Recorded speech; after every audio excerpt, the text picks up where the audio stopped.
నమస్తే అండి. నా పేరు శ్రీనివాసరావు అండి. విజయవాడలో మేము వెజిటేరియన్ హోటల్స్ 3 హోటల్స్ నాకున్నాయి.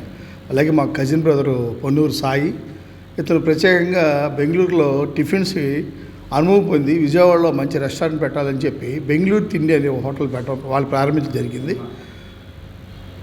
దీంట్లో స్పెషల్స్ ఏంటంటే సాంబార్ ఇడ్లీ, అలాగే గీ పుట్టి ఇడ్లీ, తట్టు ఇడ్లీ, అలాగే ప్లెయిన్ దోశలో కూడా పొడి మసాలా దోశ ఒకటి, జెన్యున్ పొడి దోశ ఒకటి, చోచో బాత్ ఒకటి, అలాగే వెరైటీ రైసెస్ బిస్మిలాబాత్, curd rice, Mangalore buns, pongal, chow chow bath, అలాగే కర్బాత్, కేసరి బాత్, ఇవన్నీ ఇందులో ఫేమస్ అండి. ఇది ప్యూర్ వెజిటేరియన్ హోటల్ అండి. విజయవాడలో ప్యూర్ వెజిటేరియన్ హోటల్ పెట్టాలని తలంపుతో మా కజిన్ అవుతారు ఈ సాయి కుమార్ ఇతనితో ప్రారంభం జరిగింది. ఇతను కూడా ఒక మాస్టర్ కాబట్టి తనకి దీని ఒక హోటల్లో ఒక కష్టకాలు తెలుసుకొని మంచిగా వాళ్ళు ఈరోజు ప్రారంభించడం జరిగింది.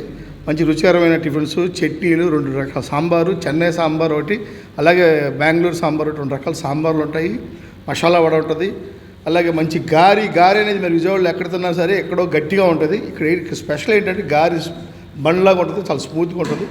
ఒకసారి మీరు అందరూ ఇచ్చేసి మా హోటల్ని ఆదరించి మమ్మల్ని ఆశీర్దిస్తారని ఆశిస్తూ సెలవు.